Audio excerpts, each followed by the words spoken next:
வந்து நான் பொறந்த ஊர் திருவண்ணாமலை. ம். 8த் வரைக்கும் எங்க முத்தனூர் கிராமம். அதிலேயே ஸ்கூல் இருக்கு. 8த்துக்கு அப்புறம் 9வது, 10வது, 11, 12 4 கிளாஸுக்கும் நம்ம ஒரு 6 கிலோமீட்டர் தள்ளி தான் ஒரு ஊர்ல போய் படிக்கணும். பஸ்ல தான் போவோம்.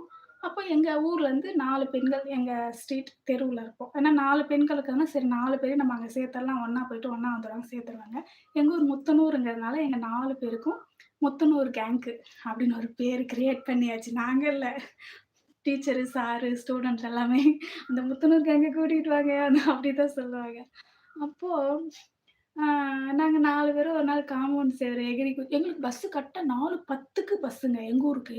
ஆனா பெல் அடிப்பாங்க 4:10க்கு தான் பெல் அடிப்பாங்க. அப்புறம் நாங்க எப்படி எங்க பஸ்ஸ பிடிக்க முடியும்? அத விட்டோம்னா 6 மணிக்கு தான் பஸ்ஸு. அது 6:30க்கு வீட்டுக்கு போய் சேரும்.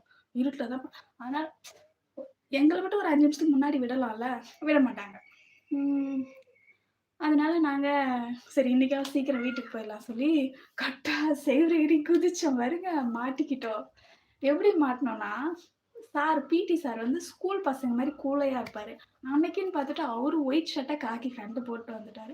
எட்டி எட்டி பார்த்தா எல்லாம் கிரவுண்ட்ல விளையாடிட்டு இருந்தாங்களா, ஸ்கூல் பசங்க நெனச்சுட்டு நாங்க ஏறி குதிக்க ட்ரை பண்ணோம். அவரு ஸ்கூல் பசங்கள்ல ஒருத்தரா நின்னுட்டு இருந்தாரா, விசில் அடிச்சு எங்கள கூப்பிட்டாரு, மாட்டிக்கிட்டோம். அப்புறம் என்ன ரீசன்னு கேட்டாரு. இதனால தான் நாங்க செவுரு ஏறி குதிக்க பார்த்தோம் அப்டி சொன்னோம்.